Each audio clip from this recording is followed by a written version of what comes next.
What do we mean when we say we respect women? Men, like, talking to the men. What do we mean when we say we respect women?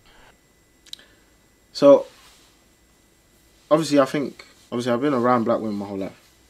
And it's only recently how much I've been learning that when men in general talk about respecting women, there's always terms and conditions. So it's, I respect women if they respect themselves.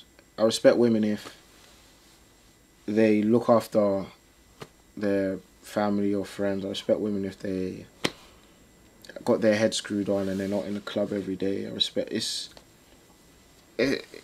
or the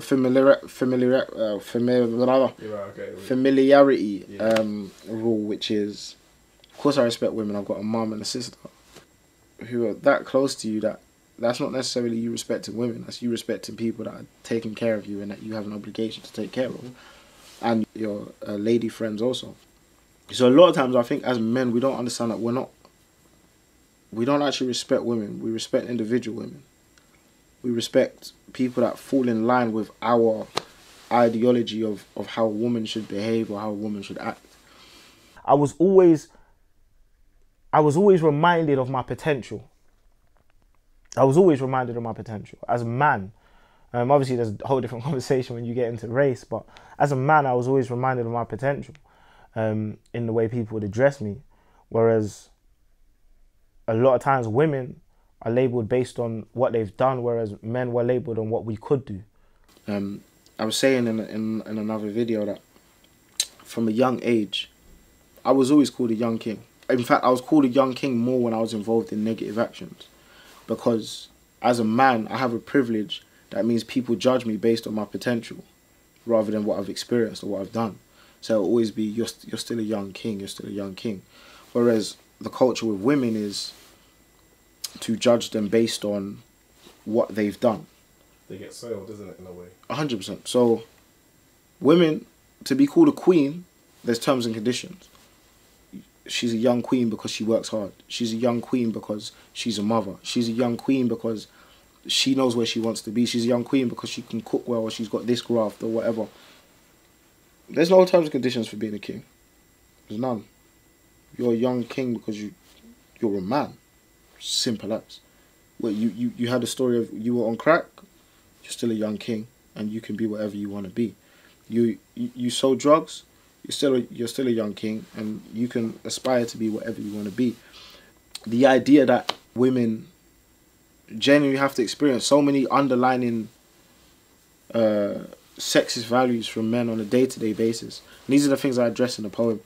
To me, it's crazy when you start realizing, and when I started realizing the things that I contributed without even knowing, the things that you watch happen on a day-to-day basis and not realize that was sexist. When you start learning these things, you borderline want to apologize, but at the same time, there's something more important. You need to take responsibility, because a lot of times when things are happening, what's that waste man's name, Harvey Weinstein or whatever. Mm-hmm.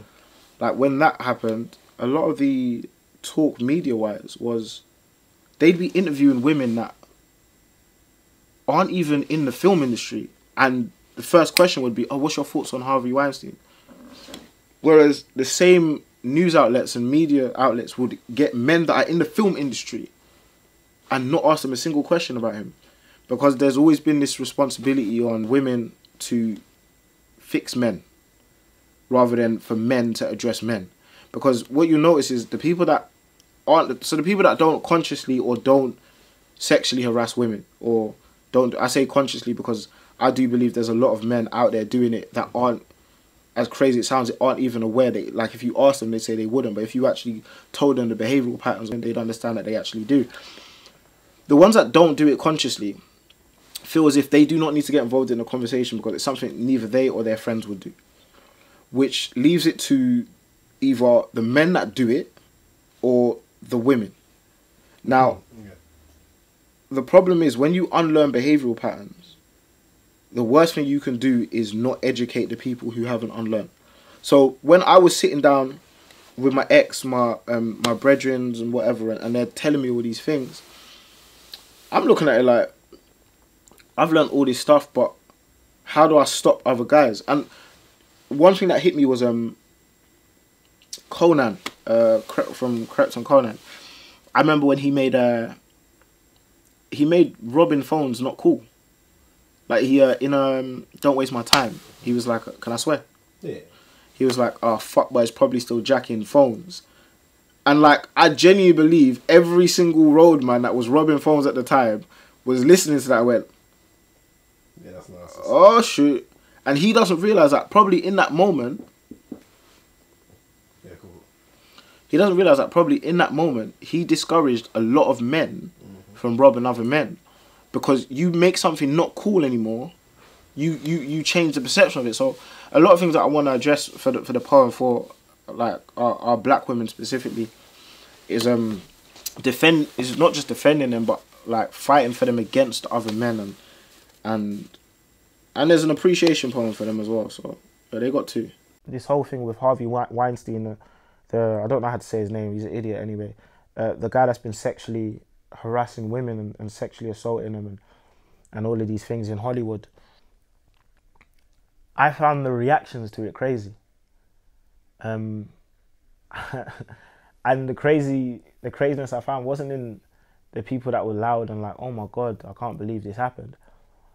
It saddened me that the way women spoke about it was, yeah, that happens.